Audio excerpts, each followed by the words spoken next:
Hey guys, this is Miss Dunnigan, and I am just going to walk you through your notes and teach you about elements and atoms. So, first of all, we have to go through the definition of an element. An element is a pure substance made of many of the same type of atom. It cannot be broken down or made any simpler. So, they're basic.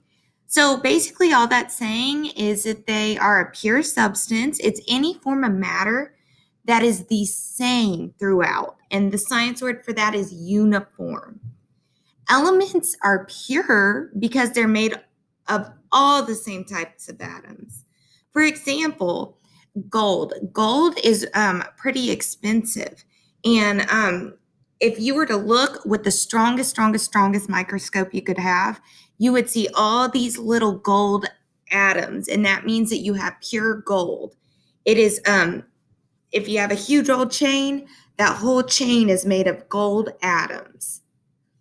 Elements can either be independent, you find them by themselves, or found as molecules. A molecule is just the same element like hydrogen, but linked together by this thing we call a bond. So think of these as like Siamese twins. They're stuck together, but they're still an element. So elements can't be broken down or changed into other elements. So that means that we can't break an element down to be any smaller. When we get to one element, there's no way to make it any smaller. But you can combine them to form a mixture. Like if you put some gold and silver in a pan and mix it up, that's fine. Or they can combine to form a new substance, but we'll learn about that later on this week. So your example is a gold ring. It can never be changed and it can never be broken down into another substance. No matter if you get it to a zillion trillion degrees and melt it down as hot as it can possibly be. You can't change it into another thing, even if it's melted. Gold is always going to stay gold because gold is an element. So all elements are made of one or more atoms, and every single element can be found on this periodic table, which we will learn a lot about tomorrow. Now we know about elements, but let's talk about atoms. They're the smallest particle of an element. They're too small to see with your eye. You have to get a very strong microscope to see atoms. They're tiny. The joke is never trust an atom. They make up everything.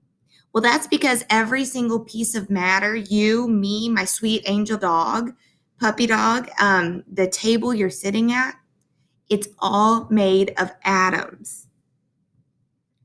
And this is a model of an atom.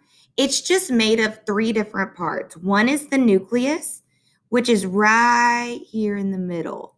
Think of it like the brain of the atom. Then you have a positive particle. So these are inside the nucleus, like these little guys over here. And then you have a neutron.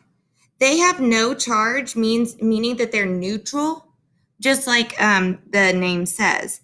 They're also found in the nucleus with the protons. And last, you have the electrons, which are the negative particles. These orbit around the nucleus. Just kind of think about this like a little tiny solar system. The nucleus, made of protons and neutrons, is the sun, and the electrons are the planets. So, guys, that's all we're going to learn about. That's the whole set of notes. So, you're going to use the notes that we just went over to teach you about elements and atoms and to fill out your elements and atoms questions.